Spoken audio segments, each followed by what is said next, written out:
So how is everyone? Show your hands if you're okay or not. Okay, glad to see the happy faces. So as like we have started with the seventh shloka. So how many total levels are there? I thought like in the next previous week we discussed about that we'll be crossing level one by one, and last week we completed one level. So how many total levels are we left with now? Can anyone tell me? Yes.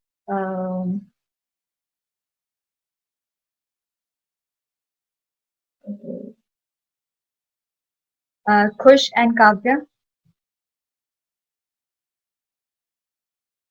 Mm, 7. Very good. So we are left with seven levels now, and now we will delve into another level. Like one level we have already completed, so we'll move on further to the second level of this entire hymn. Last week, what we studied was that Manatunga, he made Acharya Manatunga ji, he made a decision that okay, I'm going to write a stotra, I'm going to write a hymn to praise you, and considering all the like inefficiencies that he had, he was not a very intelligent person. He was like he considered himself as a foolish man. He still decided on to write and to compose another stotra for compose a hymn for Lord Adinath, right? So let's move on further. Okay, so what can you see in this picture? What is happening?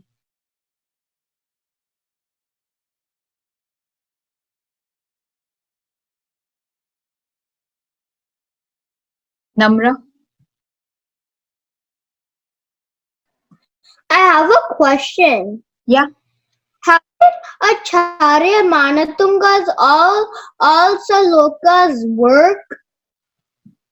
All shlokas work. So we'll be discussing Yeah, about, yeah, go ahead. like like like each thing has a thing that will help you.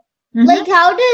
how does it work? Like the magic So, of okay, it. so when you repeat it, like when you chant the mantra repeatedly, so it has like that sound energy and the vibration. So it has a positive effect on your body, on your like entire body. So, and each shloka, like it's not that randomly, it happened that, okay, I test, suppose like we talked in the previous class about fifth number shloka that was for eyes and other eye related problems. So it's not like, someone just hit and trial, like they did this and that's why like this fact was established. No. So there are several researches conducted over each and every shloka, and on the basis of that, so we came out to a conclusion that okay, this particular shloka is helpful for your memory enhancement. This particular shloka is helpful for your eyesight problems or your life disturbances. So each and every thing like has been tested, and many research has been conducted. And along with that, like as I told, so mantras themselves, they have like high level of energy, and like there is some spiritual frequency connected with the mantras, just like okay, just like you see wi-fi everywhere, right? So you have wi-fi, but Yeah. yeah, but you cannot see their wires. Can you see that? Like, can you see the wires of wi-fi? Hmm. No. Right. But Yeah. Wi-Fi, Yeah. but Wi-Fi still works, right? Like even if you're not able to see those wires, you are getting the connection in your laptop, your iPad, or your phone, or any other device that you are using. So mantras work the same way. Like we cannot see it that okay, there is some wire connected with the cord, but still that wire is connected. Like the that connection is already established when we chant these mantras. So through that connection, we get these healing effects, like whatever the purpose it has, be it your eyesight purpose, or be it your education, or be it your relation with your family members or any other thing. So due to that connection with the god, that's how like these mantras work. just like Wi-Fi. Is it clear? Yeah.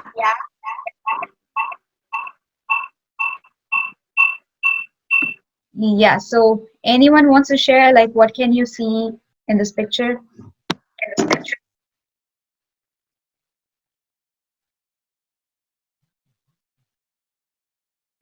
So Ashish, should I unmute? The next person is Yeah. Umang and Nisha.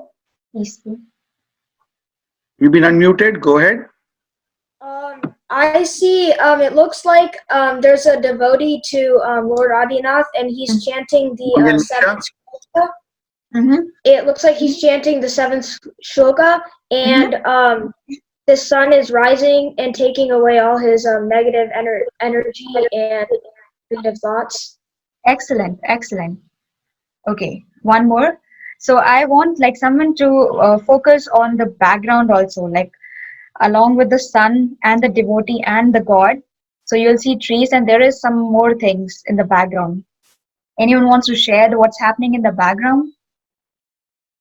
I'm going to unmute Ria and Sanjana. They've never come before, so I'm going to unmute them. Go ahead.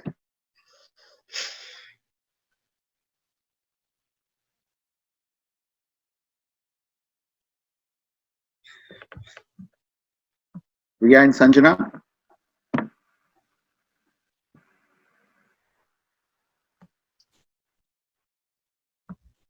Can you hear them?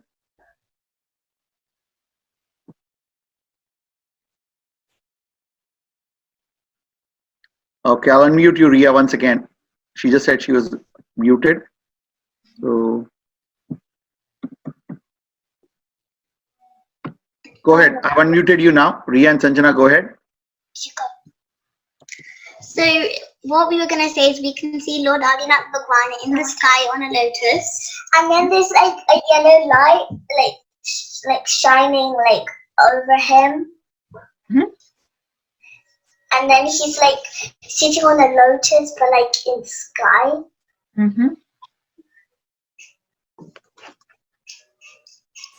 What's happening on the top of this devotee? Like there is something over there on the top.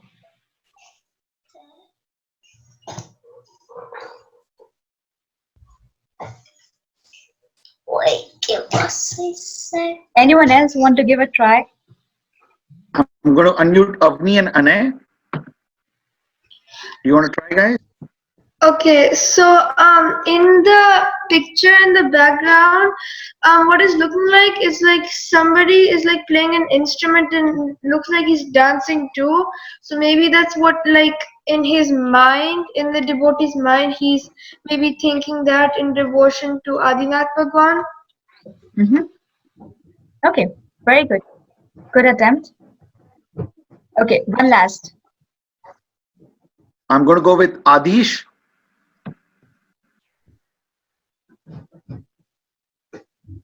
Adish, go ahead. Looks like some like gods that are doing something, and Acharya Mantung is like saying like, so there's like this devs and devis over there that are like doing something, and it's happening in the devotee's mind. Okay, perfect. So all the observations are fairly justifiable and very well observed.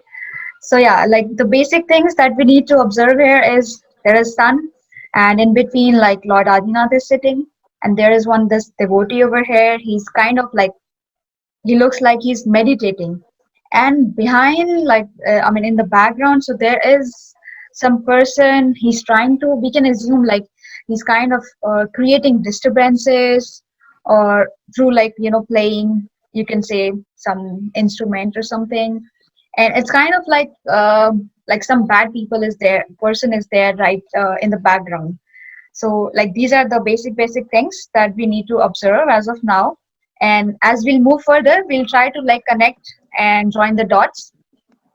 So yeah, So as the stotra, the shloka says, it says like what samstavain bhav santati sannibadham.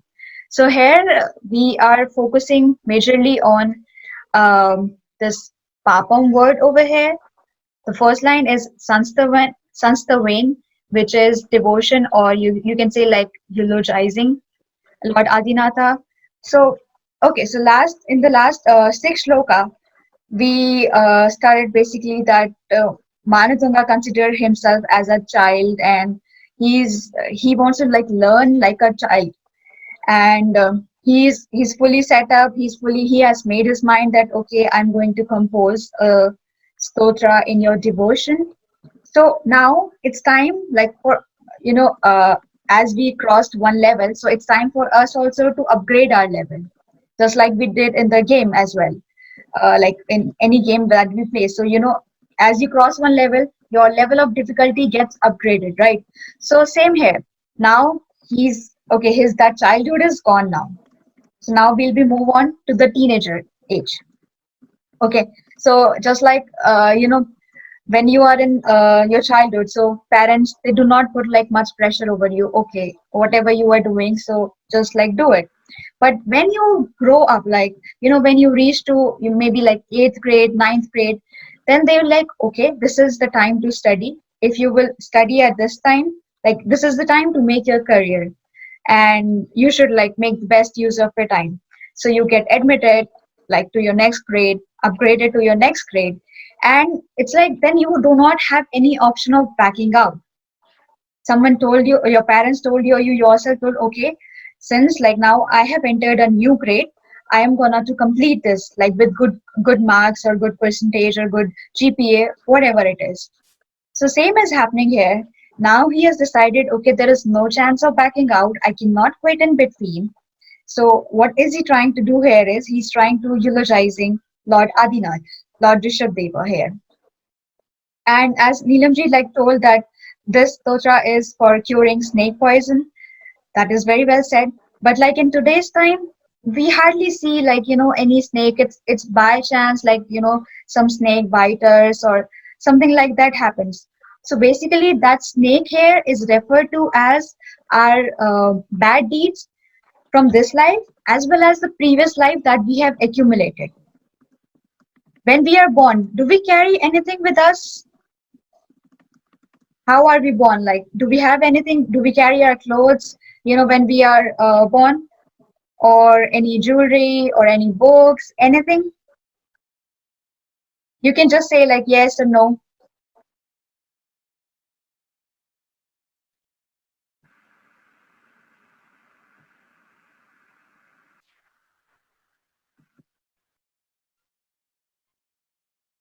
Okay, yeah. So I see like many messages here.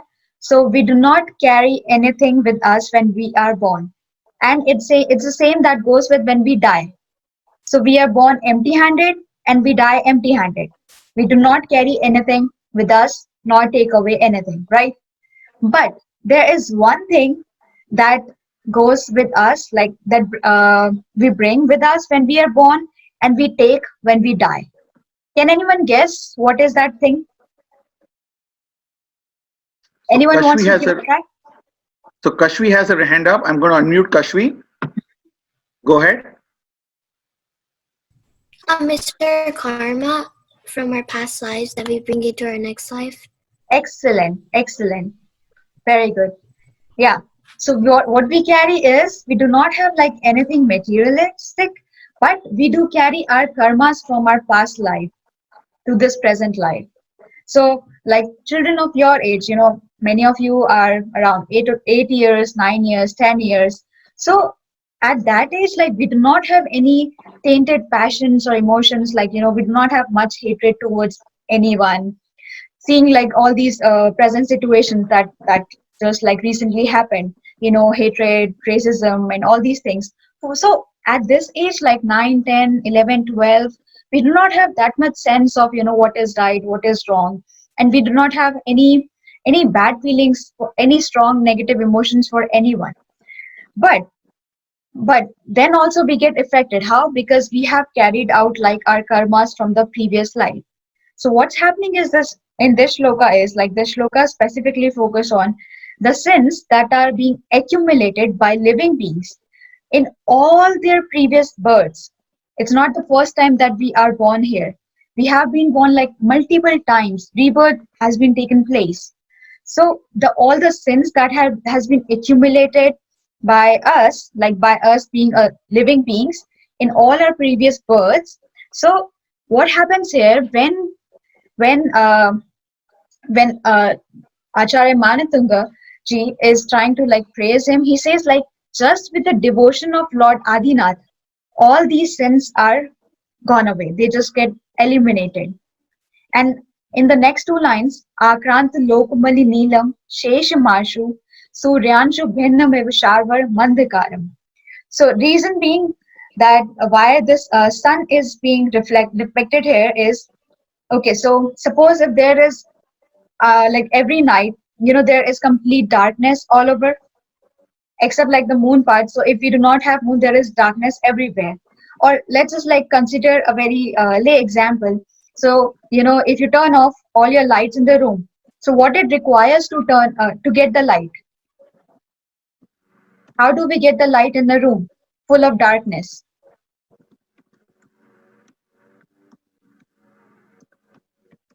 How do we get light in a room that is full of darkness?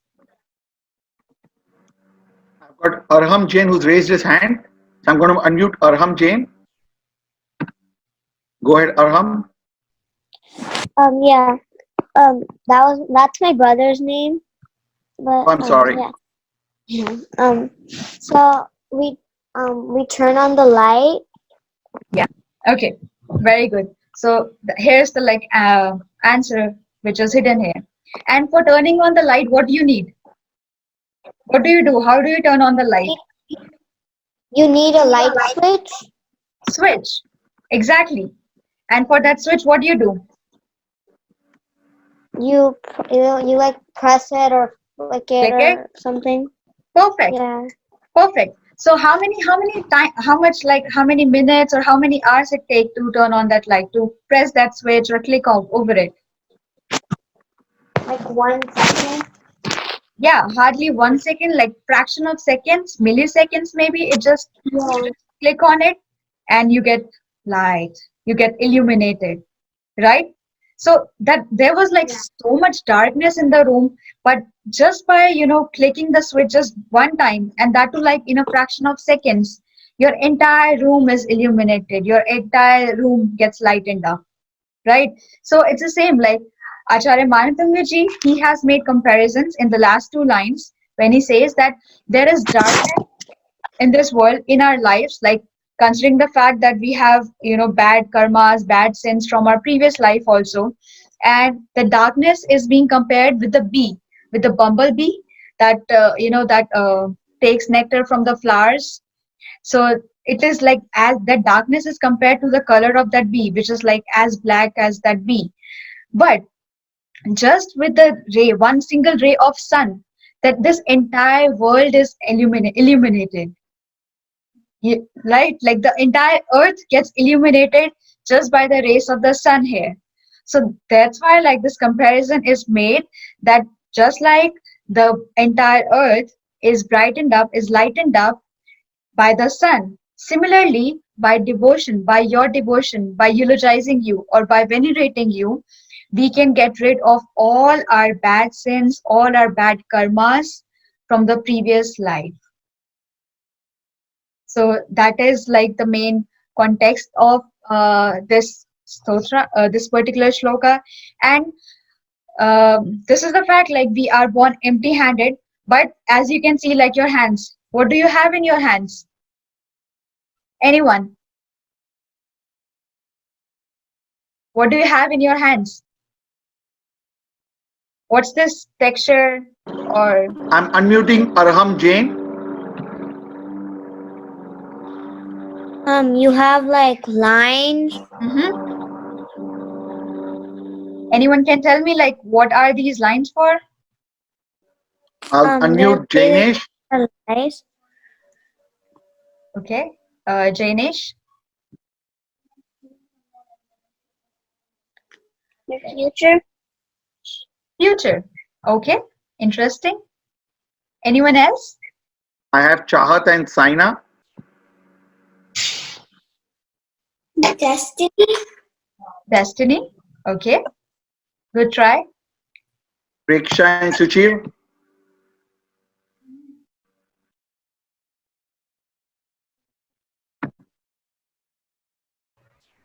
Your worries and karma.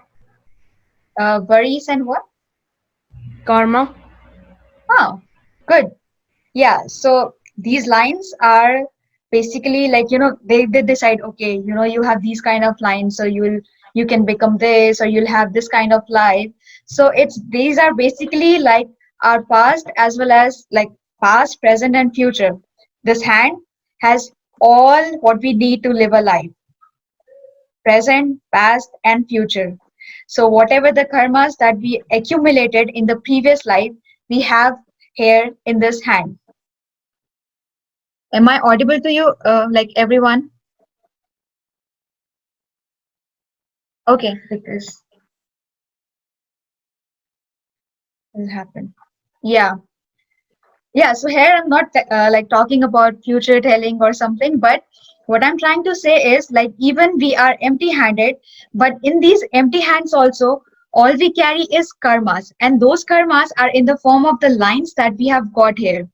So what we are doing here, like through chanting of the shloka, chanting of all these this particular like stotra, Bhaktamar stotra, we are trying to get rid away of those sins, the bad deeds that we have accumulated, that are all piled up, and these are causing like harm in our this present life. So that is why like it is recommended to chant this particular seven shloka, and I'll support it like with the story. So this is the story of like a middle age, middle times. So there used to be this. It's a story from Patliputra, which is in Patna, and there was a king, and like above that king, so there was a drop whose name was Dulia. So what he used to do is like he was a very decisive man. He used to do a lot of frauds and lies and cheat innocent people. But along with it, he had one Vitali Vidya. So that's like name of a Riddhi. He had it, and with that, like he had that magical power. So with that Riddhi, he used to fool people, cheat themselves, and kind of like he has created a terror, a fear in all the people. Not only people, even the king of that particular state, he used to bow down towards him because of the fear that he has created in the entire territory. So what happens is, one day, a disciple of Lord Adinatha, so his name was Rati Shekhar, and he watched all these things happening. So he watched all of it, and but he was a man with the right faith, right knowledge, like Samyak Darshan, Samyak Gyan, and Samyak Charit, because he was a follower of Jainism. So he has all these things. He was not very expert into what uh, the other person like Dulia was, but he has like a fair knowledge of what he is doing. So he observed one day all of these things, and he realized that like his spiritual knowledge to a certain degree can can help like Rati Shekhar to cut off from all the bad deeds that he is doing. So what happens is like he was meditating one day, and a disciple of this Dulia, he sat next to Rati Shekhar, who was a good man, and he sat there with an intention that okay, when Rati Shekhar will open his eyes, he will bow his head down towards him. But nothing happened. He was in a deep state of meditation, and he didn't notice anything. And the other person, like who was the disciple of Dhulya, and who intentionally sat down, he tried like he created a lot of disturbances, just like we saw in the picture as well. So when Rati Shekhar was meditating, he made like a lot of noises and disturbances, but nothing happened. Rati Shekhar was fully leaned into meditation, into devotion of his Lord Adinatha. So now what happens is that he then the disciple went back and he told the entire story to Dulya, that okay, there's a guy who did this, and he's very arrogant, and he did not bow his head down, and he's not afraid of us.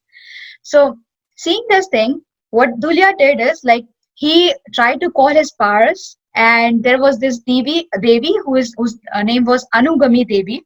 So he tried to call her, and he asked her like for help, that to kill Rati Shekhar because he did not follow his orders. So that Devi, that particular goddess, she said that it is not possible to kill him.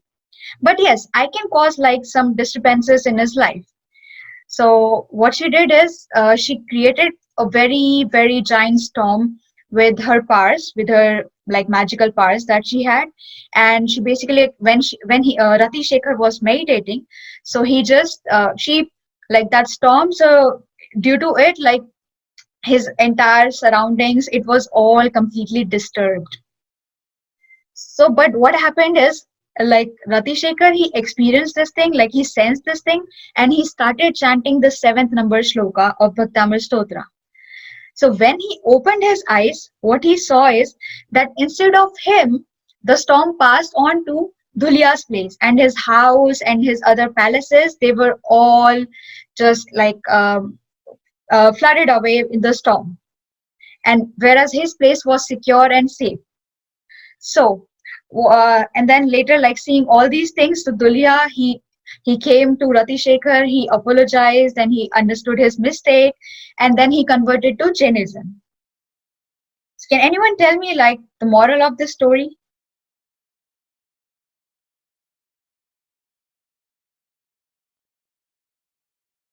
Anyone? Moral of the story? I've got Atisha and Swasti. Yeah. Go ahead. The moral of the story is, even if you are in deep meditation, you won't, and you say Bhaktamar, no harm will come to you, no matter if it's the strongest people. Excellent. Very good. Very good. I've got Arna Domadia. The moral of the story is that there are more important things than power. Mm-hmm. Okay. I've got Arjit. The moral of the story is that the Bhaktamar Shloka is very strong, and you shouldn't do something bad to somebody when you know it's already a very bad karma, and all it's gonna do is make you worse. Very good, very good. I'll tell you a very interesting fact. So, when you are meditating, I mean, if a person who is in a meditative state, and if he just like meditate for 2.5 minutes, that 2.5 minutes, if he meditate like, with full surrender, he can destroy most of his karmas. And that is like, in an ordinary life, it is not really possible. Like, if you're doing a lot of tapas, and you're doing a lot of like following a lot of austerities, even after doing that thing, it is not possible. Like that comparison of 2.5 minutes and the distraction of those karmas, it's not possible. So yeah, so what I'm trying to say here is like the meditation has that much power, that the more you meditate, the more you will be able to get rid of your bad karmas. And those bad karmas are in a form of what? Are in a form of snake poison that can destroy your entire life. Like that can cause, that poisonous harm in your life. Is that clear? I mean, the story is clear. I hope so. So why? Okay. So can anyone tell like why we should chant this stotra, this particular shloka?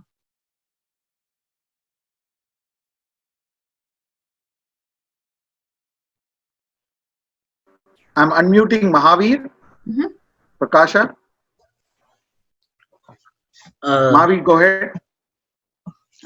We had to chant the sloka because it removes our past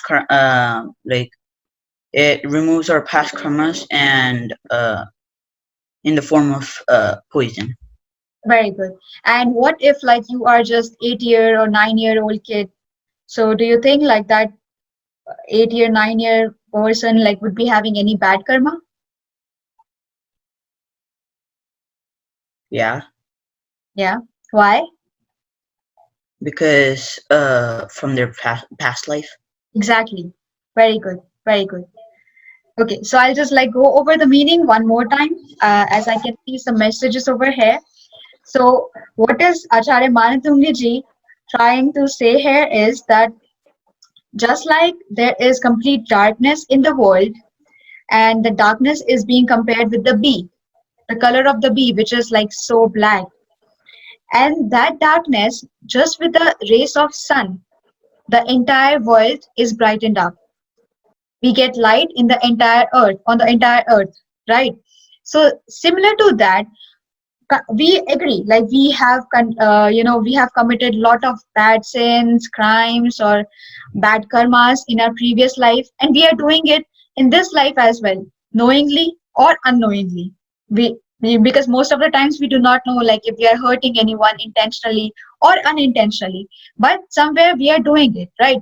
So what Mantungaji is saying here is that even if we have done that, there is still a chance to what? What we can do by chanting.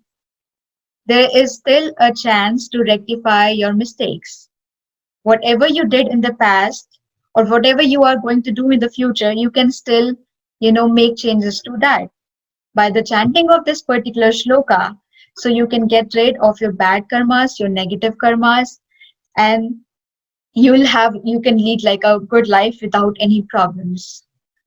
And the other purpose of this stotra is like as Neelamji said, so it helps in sometimes like if you're traveling somewhere, somewhere to the forest or any kind of that area, so you can always if you are being bitten by any poisonous animal, not only snake but any poisonous animal, you can chant this particular shloka, and it will help to reduce the effect of that poison.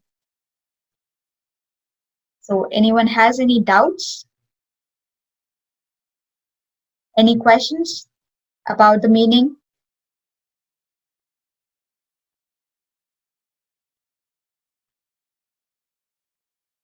I see it's clear to everyone. Story, meaning, pronunciation, any doubts? Okay, so since it is clear, so I want like, can anyone just recite the seventh number shloka? Whatever you got from the pronunciation. Okay, I see some hands here. Chahat and Saina, I'm going to unmute them. After that is Neminath. So one by one, go ahead.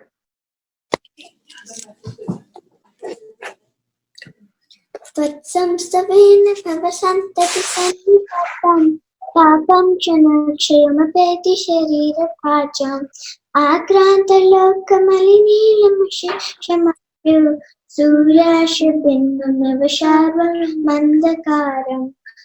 Can Very I see melodious the voice. Can I see the Riddhi and Siddhi jap too? Sure. Reem Room Sam Sham Shrim Kram Klim Sarvadrita Sankat Chidrapatra Kashta Nivaranam Kuru Kuru Saha Reem Shrim Klim Namastaha Reem Namam Pichaharanam Cham Cham Pichapatinam Cham Cham Namastaha. Excellent. Very good. Applause for Saina. Can anyone I've tell got like Neminath why? next. Sorry, Neminath. Before you move ahead, so I just want to ask, like, can anyone tell like why we should chant Riddhi? Anyone wants to give a try? Or Saina, you tell like why we should chant Riddhis. It helps with the shloka. Okay. Who else? Like, although in I'm these going. sessions we'll be just covering shloka part, but since you have mentioned, so anyone knows like what is the importance of chanting riddhi or mantra? Let me unmute Neminath. See if he has a point. Yeah. Neminath, go ahead. Uh, it helps to get more power from yoga. More power. So, okay.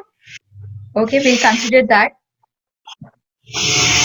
Anyone else? I'll Or go with Mahavir.